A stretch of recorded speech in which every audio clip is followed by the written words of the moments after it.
करतोय की आज आदरणीय महाराष्ट्र राज्याचे उपमुख्यमंत्री तथा सर्वसामान्य जनतेच्या मनातील मुख्यमंत्री आणि आत्ताचे उपमुख्यमंत्री एकनाथजी शिंदे साहेबांचा आज वाढदिवस आहे। परंतु काही दिवसांपूर्वी झालेले उपमुख्यमंत्री अजितदादा पवार यांच्या निधनामुळे साहेबांनी कोणत्याही प्रकारचा वाढदिवस न साजरा करण्याचा निर्णय घेतल्यामुळे साहेबांना निरोगी आणि उदंड आयुष्य लाभावं, तसेच पुन्हा एकदा साहेब मुख्यमंत्री व्हावेत आणि महाराष्ट्राला ज्या 2.5 वर्षाचं सुजलाम सुफलाम विकासाची गती दिली होती ती पुन्हा देण्याकरता साहेबांना निरोगी दीर्घायुष्य लाभावं याकरता आज आम्ही सर्वांनी शिवसैनिक असतील महिला आघाडीच्या वतीने महालक्ष्मी मंदिरात आरती घेऊन महालक्ष्मीला साकडं घातलेलं आहे की आई आमच्या आदरणीय शिंदे साहेबांना दीर्घायुष्य द्यावं।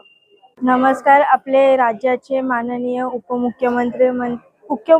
उपमुख्यमंत्री एकनाथजी शिंदे साहेब, सगळ्या लाडक्या बहिणीचे लाडके भाऊ, त्यांचा आज वाढदिवस आहे आणि त्यांनी जे निर्णय घेतलाय वाढदिवस न साजरा करण्याचा, त्यानिमित्त आम्ही इथे छोटीशी बोलतात ना असं आरती केली आणि इथले जे माणसं आलते त्यांना प्रसाद देऊन आम्ही छोटूसा आनंद उत्सव साजरा केलेला आहे की त्यांच्या वाढदिवस निमित्त आम्ही इथे त्यांच्या दीर्घायुष्याची प्रार्थना केलेली आहे। महाराष्ट्राचे मुख्यमंत्री आणि सातारचे सुपुत्र यांना वाढदिवसाच्या खूप खूप शुभेच्छा।